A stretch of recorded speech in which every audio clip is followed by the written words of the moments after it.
Katakan, jawaban doa yang hebat perlu hati yang hebat. Saudara, tadi pagi kita sudah belajar bagaimana hati kita supaya kita boleh menjaga dengan baik.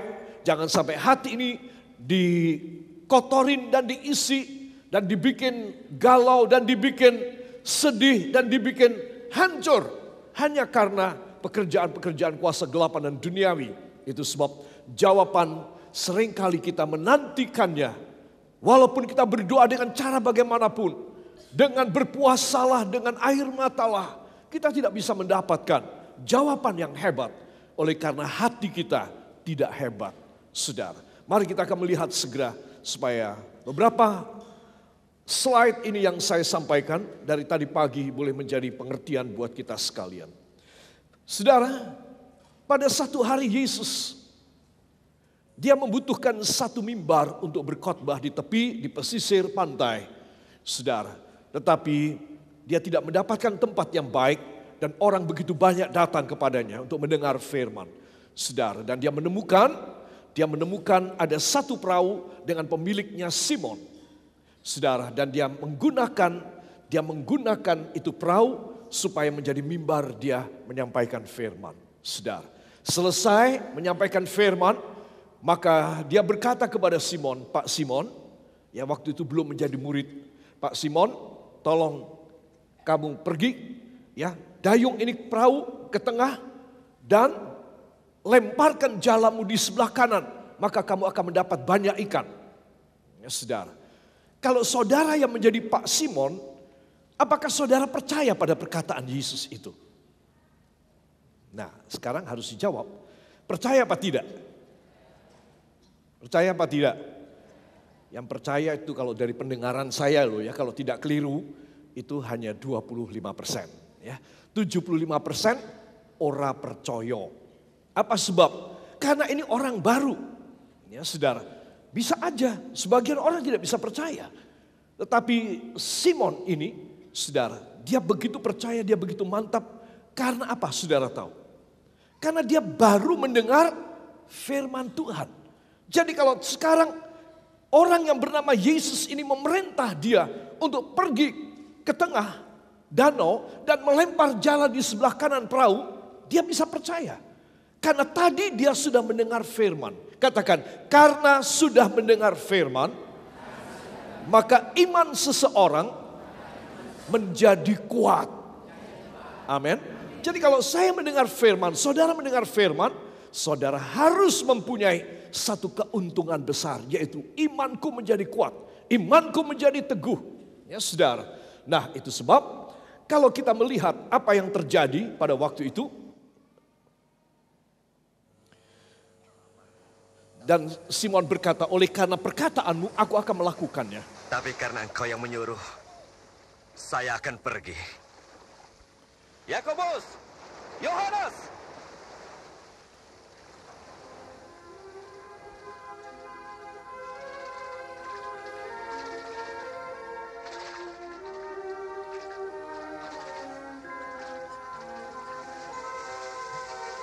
Mereka mendapatkan ikan yang begitu banyak, saudara.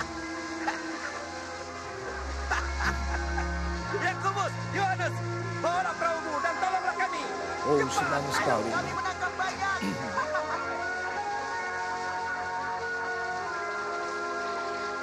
Yesus berkata, sudah cukup. Ya, sudah cukup. Pagi saya katakan, enough is enough. Cukup. Saudara, itu nanti pada bagian kedua kita akan melihat integritas. Cukup, tidak usah berlebih-lebih. Cukup, saudara. Dan itu rahasia daripada hati yang hebat.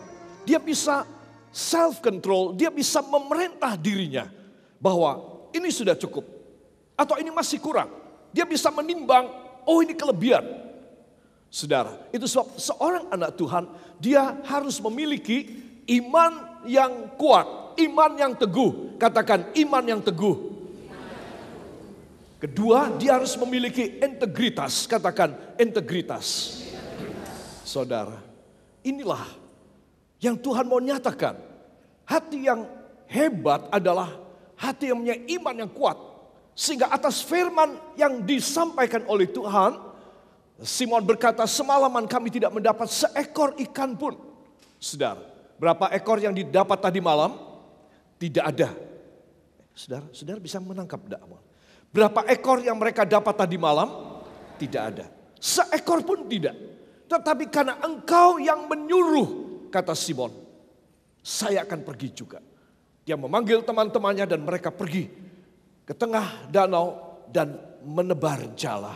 Saudara, itu sebab saya dan saudara pertama-tama dalam hidup ini harus mempunyai iman yang teguh. Katakan iman yang teguh. Ya. Nah, sebentar kita akan melihat ya di dalam 2 ayat ini, yaitu Ibrani pasal yang keempat ayat 14 dan 16. Ya, tidak bisa tidak kita harus membacanya karena ini merupakan kunci dari firman sore hari ini. Ibrani pasal yang keempat ayat yang ke-14 dan ayat yang ke-16. Mari kita akan baca bersama.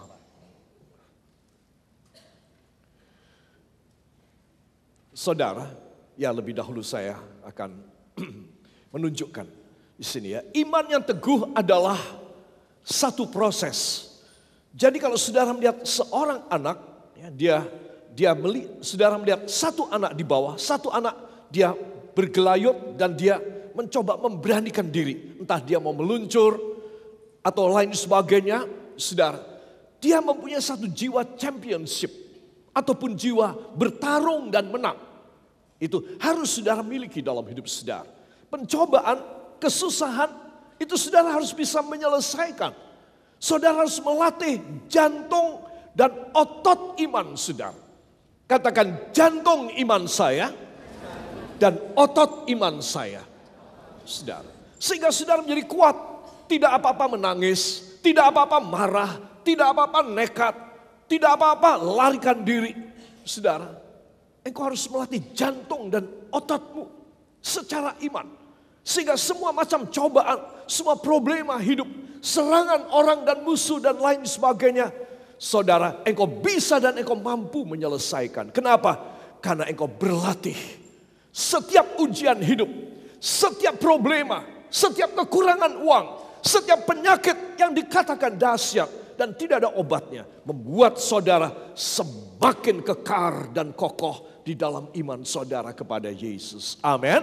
Bukan sebaliknya. Sebaliknya ada orang terus langsung bunuh diri, nekat dan lain sebagainya, ngawur jalan. Saudara, mata gelap. Tidak, saudara tidak melakukan itu. Setiap cobaan, setiap problema membuat saudara punya jantung dan otot iman makin kuat. Mau demikian? Nah, marilah kita akan menengok bersama di dalam 2 ayat yang saya maksud. Dalam ayat 14 dalam Ibrani pasal yang keempat. 1, 2. Karena kita sekarang mempunyai imam besar agung yang telah melintasi semua langit, yaitu Yesus anak Allah. Baiklah kita berpegang pada pengakuan iman kita. Amin. Saudara, jadi kalau saudara mau kuat, sudah ada yang membuka jalan. Yesus, imam besar agung kita. Kata Yesus, imam besar agung saya, telah membuka jalan ke sorga. Sehingga saya harus kuat. Iman saya tidak sia-sia. Yang saya serukan, yang saya imani, pasti terjadi. Karena ada Yesus di dalam sorga bagi hidup saya.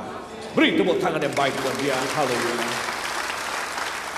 Jadi bukan saudara orang hebat, saudara anak orang baik, atau saudara punya anak yang baik-baik, saudara pintar deh mendidiknya anak, sehingga saudara di mata Tuhan luar biasa berjasa, bukan karena jasamu. Saudara, oleh karena satu orang, yaitu Yesus Kristus sudah masuk ke dalam sorga menjadi imam besar agung. Katakan imam besar agung.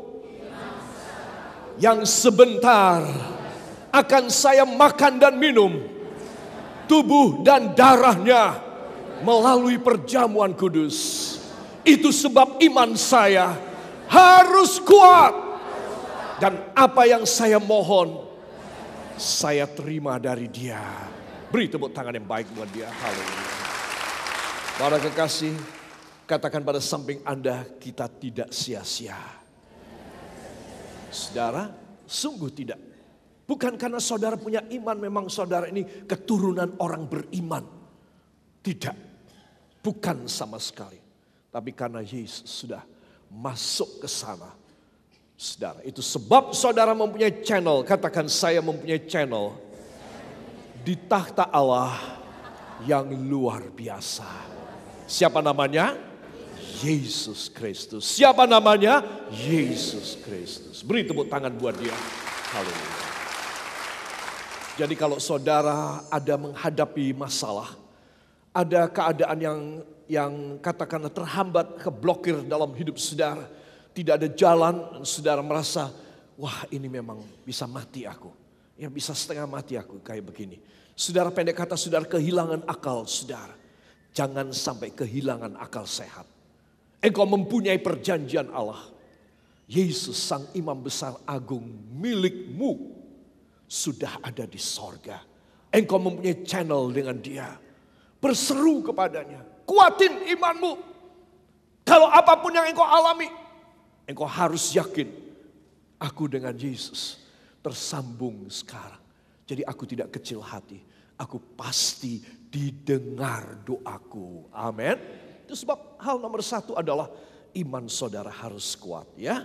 Itu sebab dalam ayat 16 mari kita akan baca. 1, 2. Sebab itu marilah kita dengan penuh keberanian menghampiri takhta kasih karunia supaya kita menerima rahmat dan menemukan kasih karunia untuk mendapat pertolongan kita pada waktunya.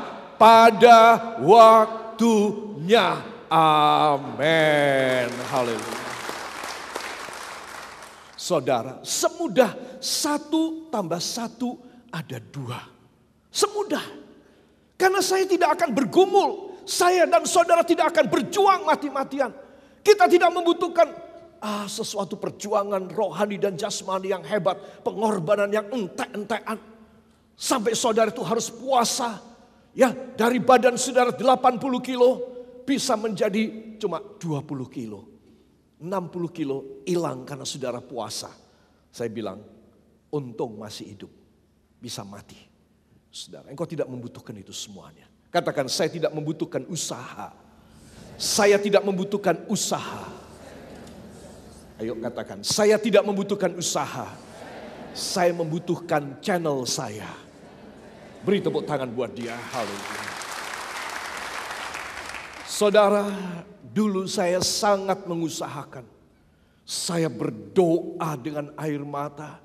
Saya menangis di hadapan hadirat Tuhan. Saya sekarang berdoa mengucap syukur, meneteskan air mata, tapi tidak macam seperti zaman dulu. Tidak, itu masa sudah kelewat. Saya sudah meninggalkan zaman di mana saya penuh dengan kekalahan. Karena saya mengandalkan kekuatan doa saya. Saya harus sekian jam. Ya, sampai ini, siku ini, dalam bahasa Jepang, kapalen. Ini, siku ini. Saya puasa. Berapa kali? 40 hari saya puasa. Ya, untung kalau orang melihat saya tidak ketakutan. Karena dikira tengkorak berjalan. Saudara, saya menggunakan tenaga, kemampuan. Sepertinya saya harus rohani banget. Saudara, sampai satu kali Tuhan memberikan pencelikan mata buat saya. Saya dicerahkan oleh Tuhan. Oh begitu. Jadi kamu mau melayani aku, kamu mau ingin berkenan kepadaku pakai caramu sendiri. Tenagamu sendiri, korbanmu sendiri. Habis-habisan.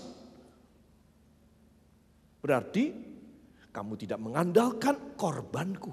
Kamu mengandalkan korbanmu sendiri. Silakan, kata Tuhan.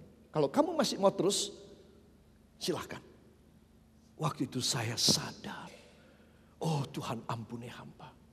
Hamba mengandalkan kekuatan, kerohanian hamba, kekhusukan hamba kepadamu, ketulusan hamba. Itu menjadi satu kebanggaan hamba. Lalu saya bertobat dan saya berkata, Tuhan, semua hanya oleh anugerah-Mu. Beri kalau Engkau mau memberi, beri. Hamba tidak mau memakai tenaga dan kemampuan hamba lagi. Saudara, sejak itu semuanya berjalan dengan mulus. Semua berjalan dengan otomatis. Semuanya seperti begitu aliran Allah. Begitu mudah. Dan kemudian saya menyadari, oh berarti ini perjanjian Tuhan, ini luar biasa. Dia sangat hebat. Dia tidak membutuhkan saya setengah mati. Saudara harus habis-habisan. Tapi dia hanya membutuhkan ketulusan kita untuk mengakui bahwa kita hanya hidup oleh anugerah. Amin. Katakan, angkat tangan kanan saudara.